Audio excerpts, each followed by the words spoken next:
walks like 3 steps, and stops dribbling again.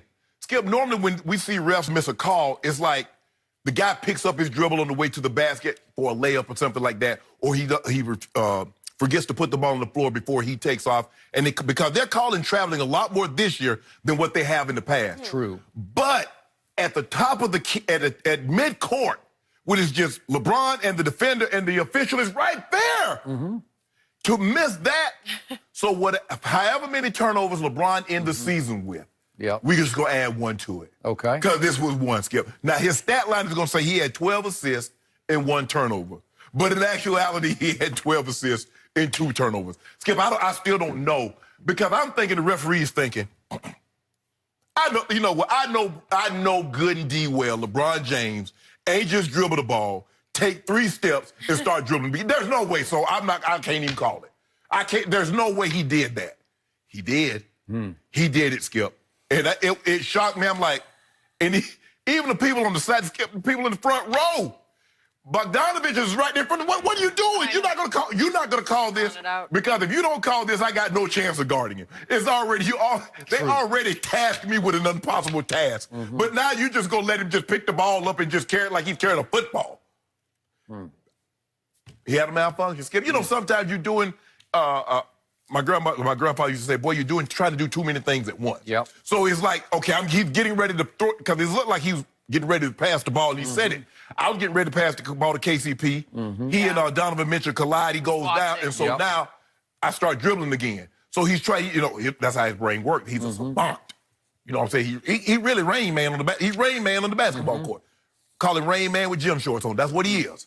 Savant. He can see things before they even transpire. He knew this was going to happen.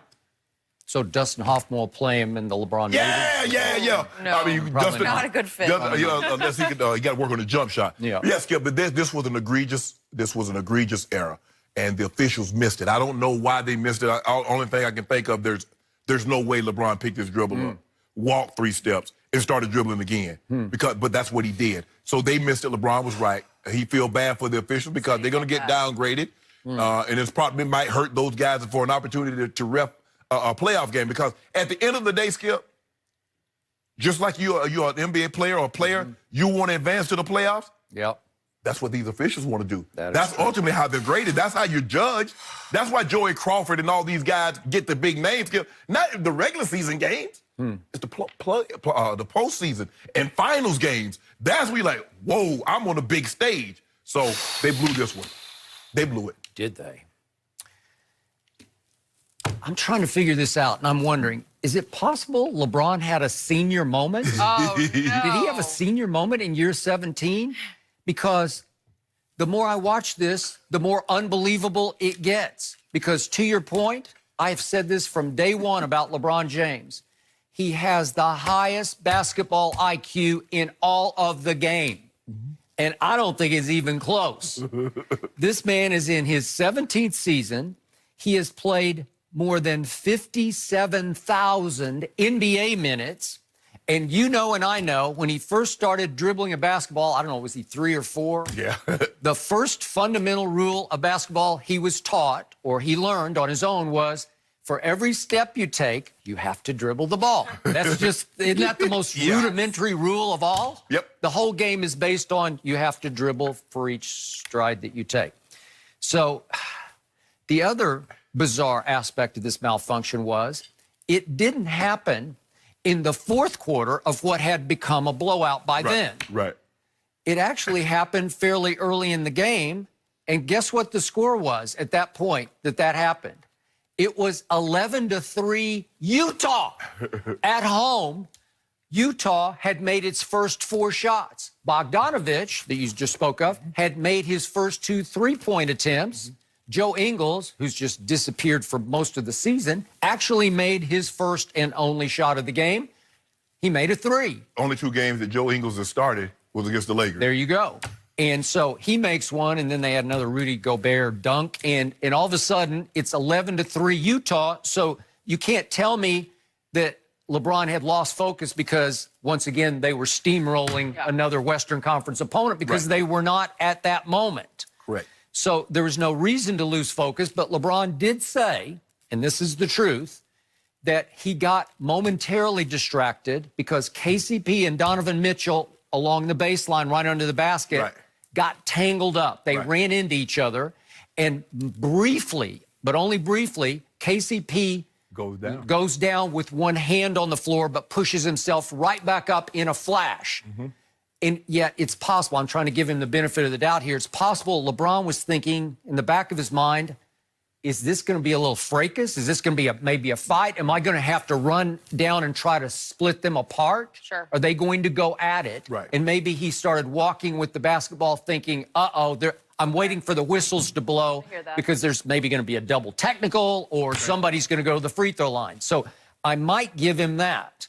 But now I go back to the refereeing question. I have to go to the closest referee in proximity to this play. Right there. Jason Goebel, he wears number 68, a former Miami police officer in his third season reffing NBA games. He has a brother who also refs NBA games. I'm just going to put myself in his skin. I guess he's thinking in the back of his mind, this is LeBron James. He is incapable of just walking 3.5 steps with the basketball without dribbling it. It's like Jason Goebel's mind would not process what was actually happening. He wasn't believing what he was seeing. Because LeBron's not going to, of all the players you'd say who would pull that stunt off, you'd put LeBron at the bottom of the list. Well, he's not going to do that. I don't think I've ever seen that before where he just checked out for a moment mentally and lost it. And Jason Goebel went along with it and thought, I can't do that. I can't call him for that because he's incapable of doing that, right? Yes. Okay, now here's the most bizarre aspect of all, the weirdest angle of all. LeBron claimed that he didn't even know that he did it because he said, according to Dave McMenamin of ESPN.com, he went to the halftime locker room unaware.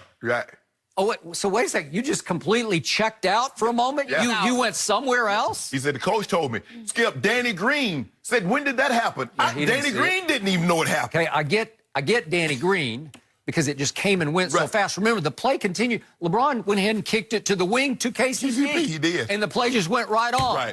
Like as if it didn't happen. Okay, so which coach? See, how would it transpire that a coach would inform LeBron? Because you know you walk, right? Okay, but wouldn't the coach think that he did already know that he walked?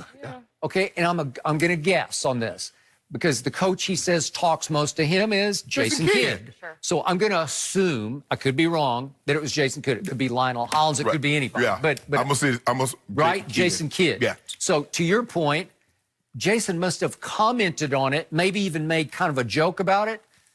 Can't believe you did that. And if LeBron's telling the truth, and I'm going to believe he is, that he said, I did what? You walked with the ball. You took 3.5 steps without dribbling. Normally you travel that far. You need a passport, Jenny. Oh, yeah. And then LeBron said at halftime, said coach, maybe Jason Kidd, showed it to him, maybe on his tablet or they queued it up on the television. Watch this. And LeBron said, I did that? What? Seriously? Okay, so I'm trying to figure out, you know, he was very humble about it. So he did own it after the game because sometimes he'll just make an excuse, I don't know. But he completely owned it. And he started to say, if you see the first of his remarks, it was the worst thing. And then he corrected himself, probably one of the worst things I've ever done in my career. And I give LeBron credit for this point, too.